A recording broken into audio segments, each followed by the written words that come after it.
in God. Faith in God, faith in God's justice and grace, faith in God's goodness, and in God's love strengthens people more than anything else could. Pag ang tao ay may pananalig, may pagtitiwala, napakalaking lakas ang ibinibigay noon sa kanya. Isaiah 41:10, "Don't be afraid, I am with you. Don't tremble with fear, I am your God. I will make you strong as I protect you with my arm and give you victories."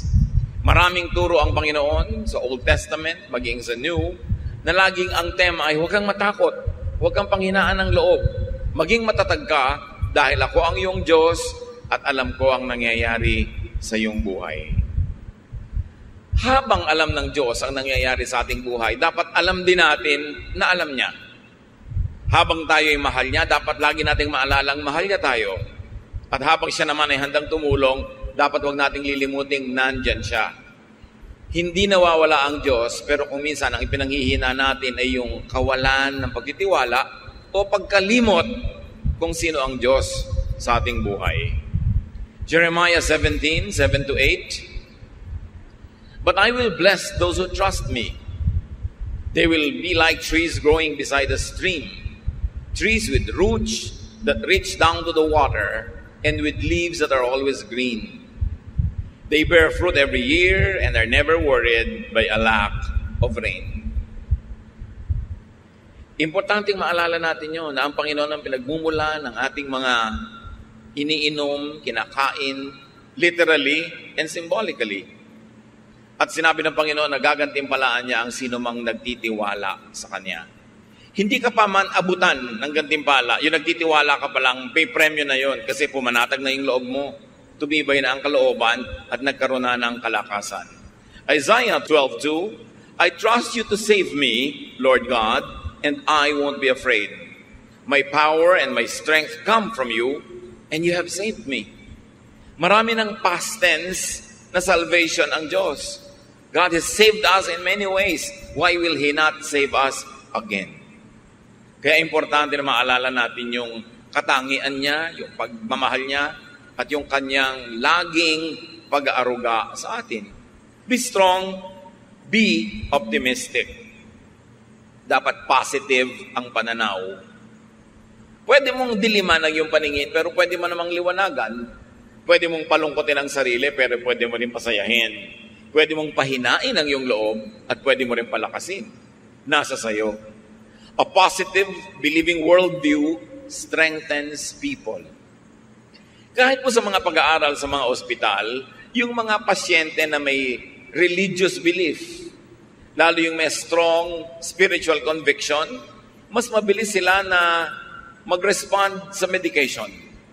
Mas tinatabalan sila ng gamot at ng therapy at ayon sa pag-aaral, mas mabilis silang gumaling. Napakahalaga na pati ngayon ang siyensya ng medisina ay nagpapatotoo na ang pananalig ng tao mayroong kinalaman sa kanyang kalakasan ng katawan. Na pag buo ang kanyang loob, pati ang katawan niya sumusunod. But negative worldviews weaken people. Yung taong laging negative, lagi ang iniisip ay yung masama, yung marumi, yung mahirap, humihina pati ang resistensya ng kanyang katawan at mas dumadali na dapuan siya ng sakit.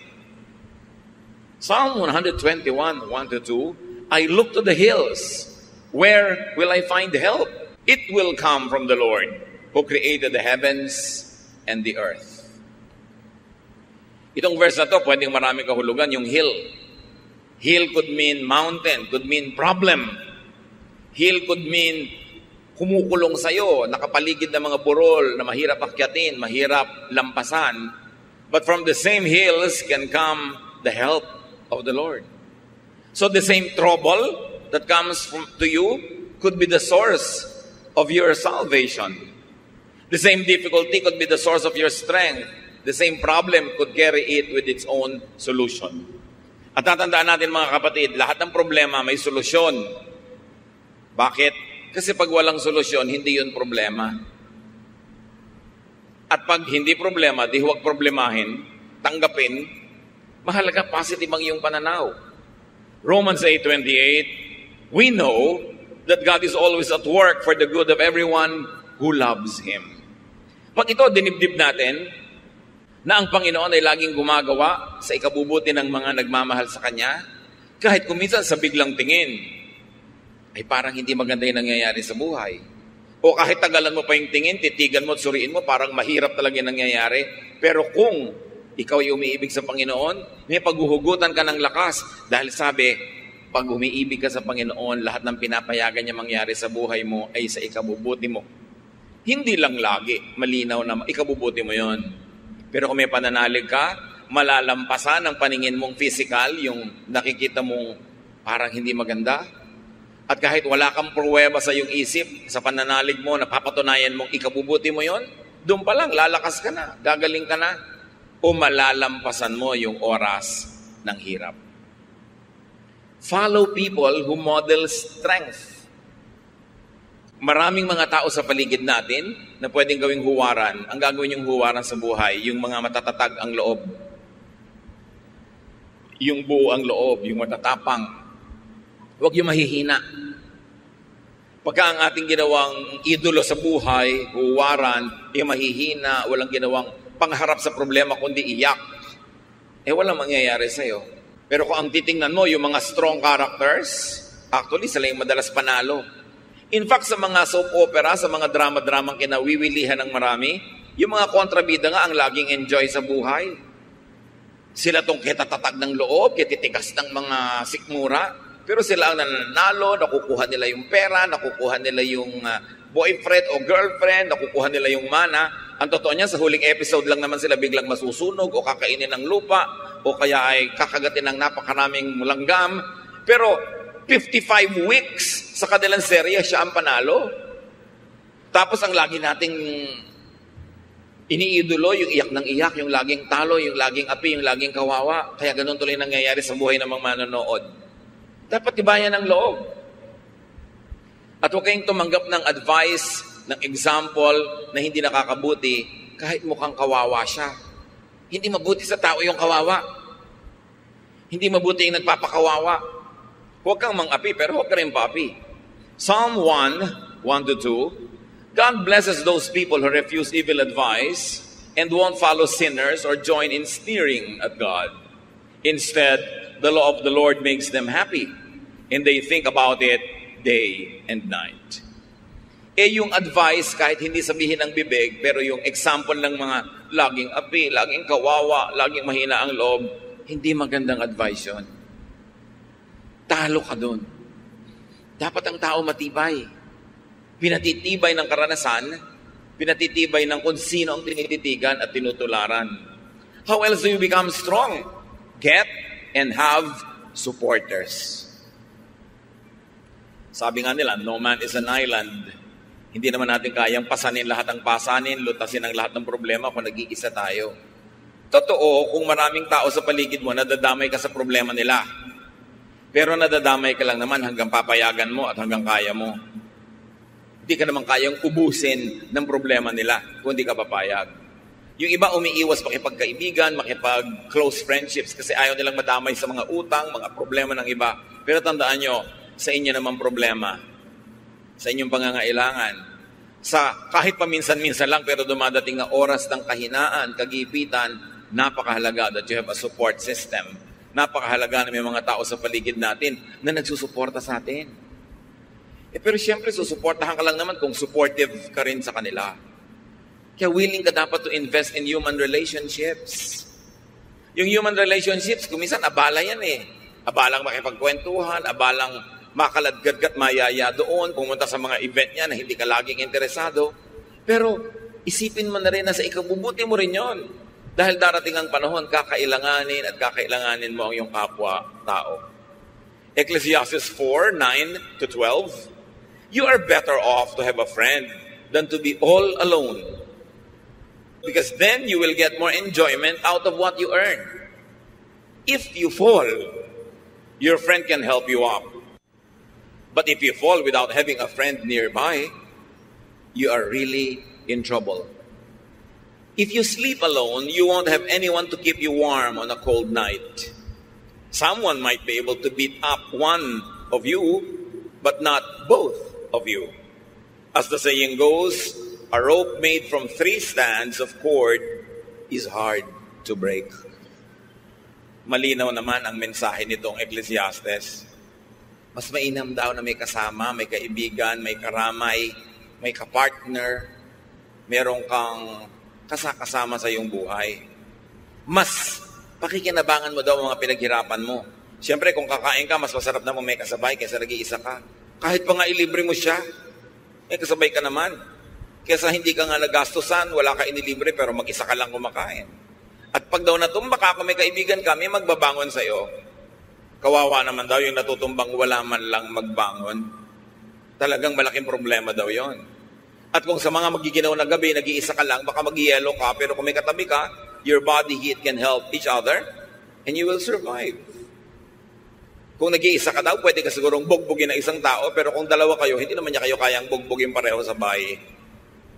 Ang 3 hibla na itinitirintas at pinagsasama-sama ay higit na matibay kaysa 3 hiwa-hiwalay na hibla ng sinulit.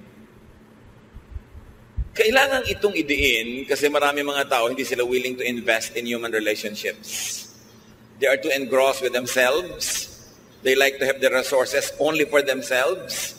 Ayaw nila magbigay, ayaw nila mag-share, ayaw nila maabala. Pero mabuti lang yun habang ang tao ay bata at malakas. Kaya yung yabang nasa kabataan. Kaya mo magyabang, kaya mong manikis ng kapwa, kaya mo mag-isa. Kasi malakas ka pa eh. Pero dumarating ang panahon na humihina ang tao, tumatanda, na nakakatayo ka na lang nakakalakad dahil inaakay ka ng iba. Doon mo ngayon maiisip ang halaga ng mabuting pakikisama at pakikitungo sa kapwa. Dahil sino sa mga inapi mo, hindi mo ginawa ng mabuti ang magiging handa na tumulong sa iyo. Yun nga mga tinulungan mo nun, hindi rin lahat willing tulungan ka. Lalo naman yung hindi mo tinulungan. Kaya dapat ang karunungan dumarating habang kabataan pa lang. Pwedeng-pwede ka magyabang pagbata ka eh. Kayang-kaya mo mag-isa. Pero hindi laging ganon ang buhay. Gusto niyo maging malakas sa oras ng inyong kahinaan? Na wala na talaga kayong lakas? Panghihiram kayo ng lakas ng iba. Kaya kung marami kang tinulungan, marami kang pinahiram, sakali namang di ka makalakad, akayin ka naman ng iba, yung lakas niya ang nagiging lakas mo. Kung di ka makakita, yung pananaw at paningin ng iba ang nagiging paningin mo. Hindi ka makagalaw dahil na-paralyze ka, yung braso, yung kamay ng iba ang gumikilos para sa'yo. In other words, may lakas ka pa rin. Bigay ng iba. Kaya huwag tayo dapat magkukulang sa pagbibigay ng lakas, lalo sa panahon na malakas naman tayo. Hindi naman natin ikamamatay tumulong, at yung lakas na ginamit mo ngayon, hindi mo naman kayang isave. Pag na hindi mo na nagamit yun today, wala ka nang paggagamitan nun. Bukas may ibang lakas, ang ibang mga gawain. Dapat ang tao may kaibigan. At hindi tayo dapat maging maramot na yung ating mga mahal sa buhay ay makipagkaibigan sa iba't ibang tao. Kuminsan kasi may mga magulang, may kapatid na sobrang mga seloso. Ayaw nila na yung mga anak nila ay nakikipagkaibigan kung kani-kanino. Sabi na tayo-tayo na lang ang magtulungan dito. Pero yung magulang hindi naman lagi nandyan. Tumatanda, binabawi ang buhay. Sino ngayon ang kasama ng inyong mga anak o apo? Kuminsan, mayroong mga sobrang conservative na mga pamilya. Ayaw na maipaligawan ng kanilang mga anak. Ayaw magkaroon ng boyfriend hanggang nagtandaan na. Wala tuloy mga partner sa buhay. O pag natanda nun, sinong kasama? Yung mga mahihigpit na matatanda, yung higpit ng higpit. Kaya nyo pa bang samahan yung mga anak nyo at apo pagka sila na lang natira? Pero pinagkaitan nyo na makadevelop ng mga relasyon. Kaya dapat hindi tayo ganon. Hayaan natin na yung mga tao makadevelop ng mga kasama nila. Hindi naman natin masasamahan habang panahon. Pero darating ang panahon na kailangan nila ng kasama. It's important. At kung kayo naman ay halimbawa biglang nagka-boyfriend, nagka-girlfriend, nagka-asawa, huwag niyong biglang lilimutin ang inyong mga kaibigan, mga kamag-anak dahil meron na kayong papa na ipinagmamalaki, meron na kayong mommy na ipinagmamalaki. Kasi kuminsan, pag dumating ang panahon na nagkagalit kayo at naghiwalay, eto mga kaibigan mo na naman ang karamay mo sa buhay. Mga papa and mama, they come and go, but friends remain. That's why don't commit the mistake of neglecting your friends just because you have a lover, a partner, a spouse. Darating ang panahon, maaalala mo sila, lalo kung bigla kang iniwan ni lover. Be wise. Proverbs 17:17, a friend loves at all times, and a brother is born for a time of adversity. At sabi sa Proverbs 17:17 din, sa ibang version, a friend is always a friend, and relatives are born to share our troubles. So ang mga kaibigan natin, ang mga kamag-anak ay talagang nandyan para makihati sa ating mga problema. Ang dapat magsasabi nun yung tumutulong, hindi yung nagpapatulong na parang duty tuloy ng iba na tulungan ka dahil sabi ng verse. Pero ang nagsasabi nun, tutulungan kita. Gusto kitang tulungan, sabi ng verse, kaya kami kamag-anak, kaya kami kaibigan para tumulong. Pero huwag nyo masasabi sa kamag-anak nyo, hoy, kamag-anak kita, therefore duty mong tulungan ako. Nawawalan ng motivation ang tutulong pag ganon. Mga kapatid, may isa pang napakahalaga para ang tao maging malakas. Sa paghanap ng mga problema, kasakitan, mga suliranin, earn and save money. Dapat kanta ka ng money, money, money, dahil talagang mahalaga ang pera. Kung hindi pera, o dagdag sa pera, dapat meron ka insurance. Meron kang pension pagtanda mo. Kaya yung mga tao sinasabihan natin, oy, magbayad kayo ng SSS payments nyo para pagtanda nyo, meron kayong pension. Tapos sabi, magkano na yon? 6,000 a month. Aba, pag wala kang kapera-pera, malaki na yung 6,000. At kung walang magpalibing sa'yo, at least bigyan ka man lang ng SSS ng kabaong na styrofoam. O lawanit na may pakong bakya, ano naman kung nalalaglag ka pag binuhat yung ataol, at least meron. Kesa wala. Katulad ng mga citizens sa ibang bansa, halimbawa sa Amerika, ang pension mo, pag nag-60 ka, depende kung magkano taxes ang binayad mo at ikinontribute mo sa iyong social fund habang nagtatrabaho ka. Yung iba nagpapalusot, hindi sila nagbabayad ng tax, puro under the table, hindi sila nagko-contribute sa mga social fund, hindi sila kumukuha ng insurance. Akala nila ngayon, mas marami silang perang ginagasta. Yes, habang malakas ka, marami kang perang ginagasta. Pero kung wala ka ng mga insurances na yan at pension plan, pag tumanda ka at kailangan mo na ng pera at hindi ka na makakapagtrabaho, doon ka ngayon walang pera. Iba ang lakas ng loob pag may pera sa bulsa. Ecclesiastes 7:12, money is a shelter. Totoo yun. Huwag kayong magbanal-banala na parang walang kwenta ang pera. Sabi sa Bible, Ecclesiastes 10:19, money is the answer for everything. Siyempre, figure of speech yun. Pero ibig sabihin lang nun, money is a solution to many, many things in life. Kaya dapat ang tao, habang kaya, malakas, kumita, mag-save, mag-invest. Get a pension plan, get an insurance with a reputable company kasi kakailanganin mo yan. Hindi ka laging pwede magyabang na kaya ko. Hindi tayo sure. Iba na yung merong itinabi. Tulad ng babae sa Proverbs 31:25, dahil siya masipag, marunong mag-invest, marunong magtrabaho, sabi, she who has money is strong and graceful as well as cheerful about the future. Sabi na ibang version, she is clothed with strength and dignity. She can laugh at the days to come. Why can a person laugh at the days to come? Pag may pera siya. Pag magpapa-hospital siya, hindi siya nag-aalala. Pagtatawanan lang niya yung ospital. May pera ako. Sige, i-confine niyo ako sa magandang kwarto. Pero pag wala kang pera, pwede ba dito na lang ako sa corridor? Pwede ba dito na lang ako sa labas ng ospital? O kaya hindi ka pagaling, ilabas yun na ako, mamamatay ako sa presyo. Kung may pera ka, di magpapagamot ka ngayon. Although namamatay ka rin naman kung may pera ka, pero mamamatay ka nakangiti. Importante niyan, make and keep receiving material blessings by giving. Isang sikreto na hindi naman dapat sikreto kasi sinasabi naman sa Biblia ito, para makatiyak ka na lagi kang tatanggap sa Panginoon, dapat palabigay ka sa gawain ng Panginoon at sa mga taong nangangailangan. Proverbs 3:9, honor the Lord by giving Him your money. Malinaw na malinaw. At sa Malakay 3:10-11, walang kamatayang katuruan. I am the Lord all-powerful, and I challenge you to put me to the test. Bring the entire 10% into the storehouse so that there will be food in my house. Then I will open the windows of heaven and flood you with blessing after blessing. I will also stop locusts from destroying your crops and keeping your vineyards from producing. Ang Diyos nang hahamon. Sabi niya, hinahamon ko kayo. Subukan niyo ako. Huwag kayong mandaya sa inyong mga tithes. Pag hindi ko binuksan ng mga bintana ng langit at pinabaha sa buhay niyo ang walang katapusang blessing. At hindi lang yon, pipigilin ko ang mga salot na kulisap sa paninira na inyong mga tanim. Ipoprotekta ko ang inyong negosyo, ang inyong mga hanap buhay. Ganon. At makikita niyo kung gaano ka tapat ang Panginoon sa kanyang pangako. At sabi niya sa Deuteronomy 15:6, no one in Israel should ever be poor. So hindi balak ng Diyos sa kanyang mga anak na may mga mahirap.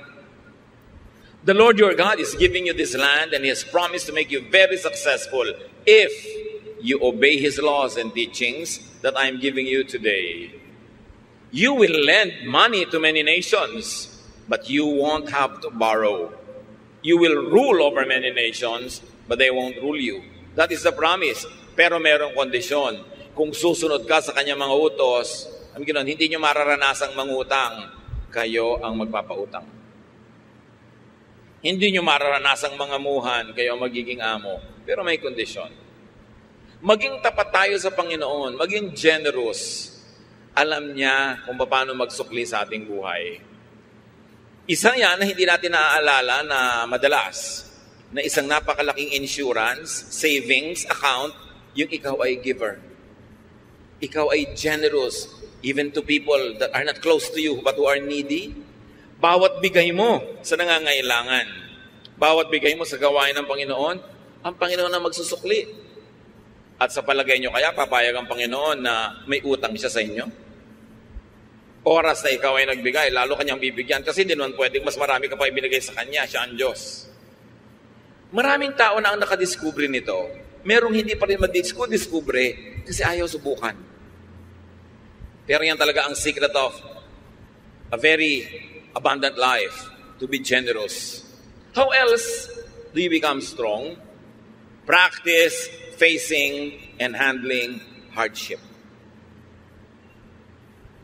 Kung lalaban ka ng contest, dapat may practice. Kay athletic o artistic contest dyan, o dance contest, o singing contest, may practice.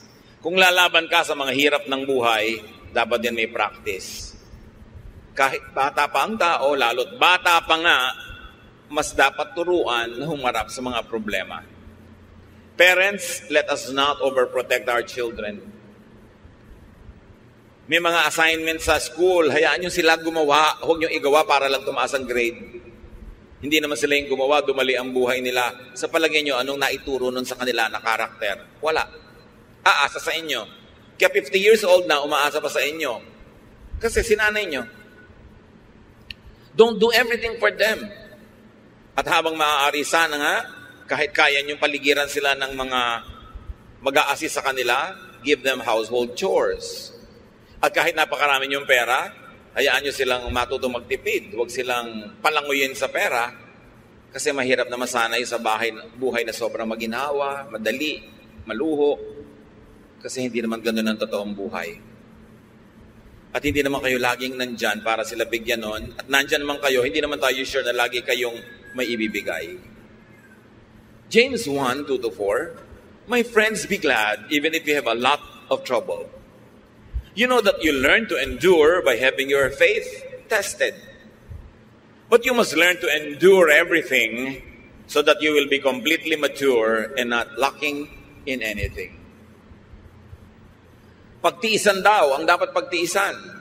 Pagtiyagaan ang dapat pagtiyagaan para kayo lumago. Walang kulang sa inyong pagkatao, sanay kayo na bumata ng hirap. And as we have said, it's better to practice early. Kaya sabi ni Balagtas sa Florade at Laura, pag-ibig anak ko yaking nakilala, di dapat palakihin ang bata sa saya. At sa katuwaan kapag namihasa, paglaki walang hihinting ginhawa. Para ng halamang lumaki sa tubig, dahoy nalalanta, munting di madilig. Ikinaluluoy ang sandaling init, gayon din ang pusong sa tuway maniig. Kaya sabi niya, ang laki sa layaw, karaniway hubad, sa bait at muni, sa hatol ay salat. Masaklap ang bunga ng maling paglingap, habag ng magulang sa irog na anak. Pag inispoil mo ang bata, ano mangyayari? Weakling, mahina, walang buto, mahina ang sikmura, mahina ang loob. Kailangan mabuhay ka forever para mo siya samahan. Kaya kailangan turuan ng practice. Sabi sa Proverbs 22 verse 6, teach your children right from wrong. And when they are grown, they will still do right. Train agad ang mga bata. How else do you become strong? Do not overly depend on others. Lahat ng tao, binigyan ng Diyos ng lakas. Huwag kang laging manghiram ng lakas ng iba. Huwag kang laging umasa, sumandal. Dapat gamitin mo at pag-practicean mong gamitin ang iyong sariling lakas. Why? Because dependence means weakness. Habang umaasa ka, mahina ka. What happens when you are financially dependent, emotionally dependent, functionally dependent? You are weak. May mga asawa na binubugbog, pinagtataksilan, halos ay lapastanganin na lang ng husband, hindi makahiwa-hiwalay, hindi makabuo ng sariling buhay. Bakit? Walang hanap buhay. Walang sariling income, walang pera, walang savings. Kaya nilululo na lang ang lahat, pinagtitsagaan ang lahat. Pero kung may pera lang yun, matagal nang nawala. Yung si iba yung may pera. Kaya pag may mga magpapakasal, lalo mga babae na mukhang palikero pa, mapapangasawa, ang advice mo agad, iha, magtrabaho ka. Gusto po niya, full-time housewife lang ako. Full-time housewife, pagkatapos kahit anong iba to sa mukha mo, tatanggapin mo dahil wala kang pera. Kailangan may pera ka. O kaya kung siya ang nagtatrabaho, nasa pangalan mo savings. Para meron ka maipagmalaki. Hindi yung kawawang-kawawa ka dahil isusumbat pa sa'yo. Kita ko lahat yan, pera ko lahat yan. Diba? Pagka ginawa sa'yo ng husband mo yun, singilin mo siya ng lahat ng serbisyo mo. Security guard ka ng bahay, plumber ka ng mga gripo ninyo, diba? Nurse ka ng mga anak, taga-sundo ng mga anak, cook ka ng mga pagkain, labandera ka, at whore ka pa sa kanya. Doon ka malaki sumingil. Diba? Lakihan mo singil para hindi akala niya siya lang ang may kita. Pag binayaran nga ang housewife sa bahay, kulang pa yung sweldo ng husband eh. Kasi yabang-yabang pa, kape! Sino pumapalakpak dyan sa likod? Diba? Siguro binubusan nila ng kape yung humihingi. Marami namang husbands, mababait ha. Pero kung minsan, pagka biglang nahumaling kung kanino, nawawala ang bait. Kaya dapat secure kayo, meron kayong sariling income, itaktak nyo sa utak nyo yan. Hindi naman ibig sabihin na may income kayo, ilalayo kayo o hihiwalay, pero mabuti na yung meron kayong choice. Hindi kayo overly dependent. 1 Thessalonians 4:11-12, live in a way that you won't have to depend on anyone. Ganon din naman yung mga magulang eh. Minsan sayang lang, medyo huli na sa iba, pero habang maaga pa, secure yourself. Huwag kayong umasa sa iaabot-abot lang ng mga anak nyo in the future. Dahil kung minsan, ang dalang ng abot. Ang konti. No? Napa-hospital ka ng 7 araw, bibigyan ng pambili ng medical. O eto po, pandagdag. Ha, pandagdag? Ang liit naman yan para ipangdagdag. Pero paano kung umaasa na lang kayo dahil wala kayong isinubi? Be strong. Do not overlove or overneed anyone. Love mo, yes, but do not overly love. Kaya nga sabi ni Lord, unahin mo siyang mahalin kahit hindi iba. Yung world, hindi laging masama. But anything that is really permanent. Sabi sa 1 John 2:15, do not love the world or anything that belongs to the world. If you love the world, you cannot love the Father. Yung nagmamahal, ilagay niyo sa lugar. Pag sobra kayo nagmahal, talo kayo. Di lang kayo maalala. Wala na kayo sa sarili. May mga tao nakatitig sa cellphone nila eh. Talaga nakatitig, abang na may dumating na text. Dumating ka na, dumating ka na, dumating ka na. Wala namang dumadating. Mga advertisement pa ng kondo ang darating. Paano sobrang nagmamahal? Magmahal kayo pero ilagay niyo sa lugar. Hindi dapat kawawain ang sarili. Do not be anybody's satellite. No one is as weak as a person who is madly in love. You weaken yourself. Nilululo ng katwiran, nilululo ng pinag-aralan, nilululo ng lahat-lahat. Bago lang matauhan, na-damage na siya. Kaya dapat may ititira ka sa sarili mo. Marunong ka siyempre magmahal because God is love and we have to love. Pero huwag kang magpapakabaliw ng sobra-sobra. Lalo sa hindi naman nababaliw sa'yo. May magtatanong pa sa akin, meron po akong boyfriend pero ramdam ko hindi ako mahal. Ba't ka nagtsatsaga? Bakit? Hindi ka pala mahal. Humahanap ka ng sakit ng katawan. So kailangan magpakatalino ang tao. We were created by God to be healthily independent. Kaya kahit may kakambal ka, pinapanganak ka mag-isa. Mamamatay ka mag-isa. Haharap ka sa Diyos mag-isa. Ibig sabihin, kaya mong harapin ang maraming bagay sa buhay kahit walang kasama. Although, mas masarap kung may kasama. Pero huwag kang magpapadaya sa kasinungalingan na kung wala kang kasama, hindi ka na mabubuhay. Yun ay isang kasinungalingan. Napaka-importante kahit nga sa ina, ang unang-unang nangyayari sa bata pag ipapanganak, malalagot ang pusod. It's a declaration of progressive independence. At dapat yon suportahan ng magulang at ng lahat na maging independent yung bata habang tumatagal. Psalm 146, 3-4, you can't depend on anyone. Not even a great leader. Once they die and are buried, that will be the end of all their plans. Sabi, hindi ka pwedeng umasa sa iba kahit magaling pang tao yan.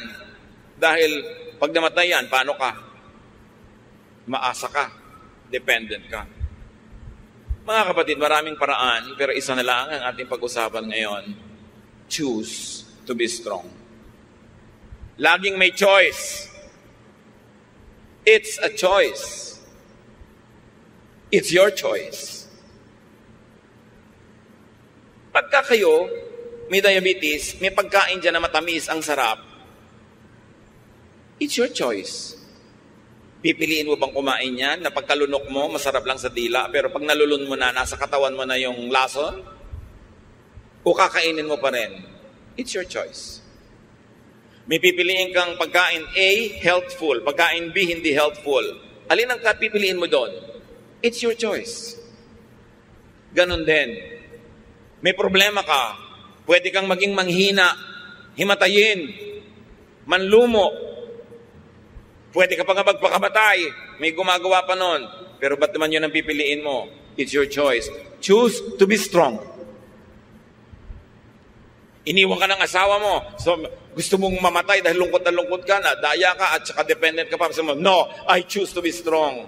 I will not be a loser. Meron kang sakit, malalang sakit. Pwede ka maawa sa sarili, pwede ka magmukmok, but you can choose to be strong. I will choose to be strong. I will maximize whatever is left of my life. I will do whatever my health allows me to do. I'll choose to be strong. I'll choose to be victorious. I'll choose to be cheerful. Although I can choose to be sad. But why will I choose to be sad? Meron kayong namimiss, ang lungkot-lungkot nyo, magkahiwalay kayo. You can choose to be alone in a room and be sad. And you can choose to go out and amuse yourself. Do something to forget it. It's your choice. Pinipili natin kung magiging mahina tayo o malakas. 2 Corinthians 4, 8-9. We often suffer, but we are never crushed. Even when we don't know what to do, we never give up. In times of trouble, God is with us. And when we are knocked down, we get up again. Natumba ako, yes, pero hindi ako papayagan na tapakan ako ng lahat ng dumadaan. Tatayo ako uli.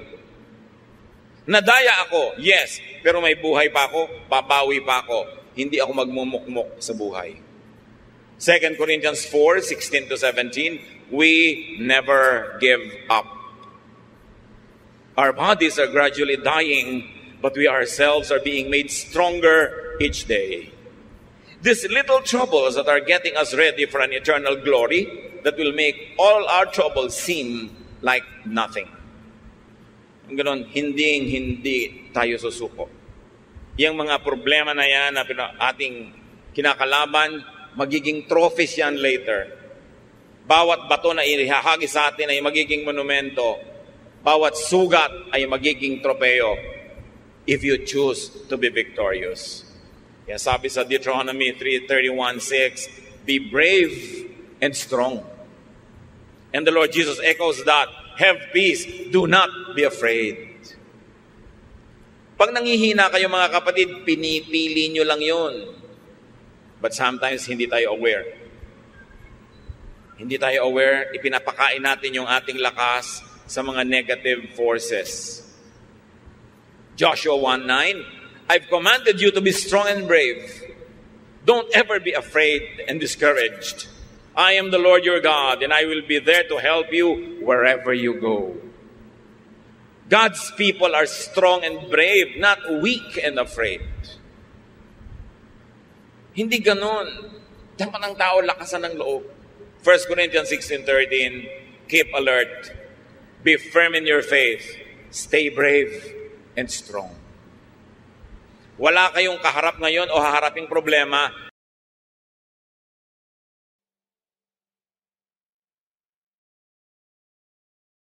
na hindi na nakaharap ng mga tao noong unang panahon pa. Walang bago sa mundo. Walang bagong problema ang hindi pa nadinig ng Diyos na idinaing sa Kanya ng mga tao. Walang bago. Therefore, lahat yan may katapat na. Lahat ng kahinaan ay may katapat na lakas. Ang lahat ng tanong ay may katapat na sagot. Pusali man ay may katapat na langit, sabi nga ng matatanda. So huwag tayong lagi na lang mag-awa-awa sa sarili. Huwag laging magpaawa sa kapwa. Kumusta ka? Eto, kawawa naman ako. Eto, mahina ako. Eto, may sakit ako. Ang dami mo nang mapipiling ibalita. Kumusta ka? Pwede mo sabihin, wow, ang saya ko, nagising pa ako ngayong umaga. Pero pwede mo sabihin, ang taas-taas nga ng BP ko. It's your choice. Anong gusto mong topic? Pero mga kapatid, ang laging gusto nyong topic ay yung kayo mahina, kayo kawawa, kayo walang pera, mapapansin nyo, pakonti ng pakonti ang gusto makipag-usap sa inyo. Sino naman ang gusto makipag-usap sa laging daing ng daing? Yung kausap nyo, marami ring dapat idaing, pero hindi lang niya idinadaing. May problema siyang dala-dala, tapos itatambak nyo sa kanya yung problema nyo. Dinadoble yung dala niya para lang gumaan ng pakiramdam nyo. Sa palagay nyo, tatagal lang kayong kausapin ng kapwa. Choose to be cheerful. Hindi laging dumadaing. Lahat tayo may dalang problema. Lahat tayo mayroong mga difficulties. May kanya-kanyang lungkot, may kanya-kanyang hirap, kanya-kanyang takot. Pero bakit mo kailangang isiwalat at itambak sa kapwa mo yun lagi? Kakadalaan ka lang, pagsasawaan. Lalong mawawala ng tutulong sa iyo. Pero pag strong ka, you attract people to be near you. And when people are near you, you get helped, even without asking for it. And you can help other people also. Life really could be full of hardship and trouble, but we are not without a helper. John 16:33, Jesus speaks. I have told you this, so that you might have peace in your hearts because of me. While you are in the world, you will have to suffer. But cheer up. I have defeated the world. Sabi ni Lord, walang bago sa mga sinusumbong mo. Kasama ng buhay yan. May pagdurusa, may paghihirap. Pero huwag kang mahinaan ng loob. Lakasan mo ang loob mo kasi nagapi ko na ang lahat ng yan. Napagtagumpayan ko na yan. Stay with me because I am with you. The Lord is victorious over suffering. Seek the Lord. Sa Kanya tayo lalapit. Take shelter in the Lord. Receive strength from the Lord, from others,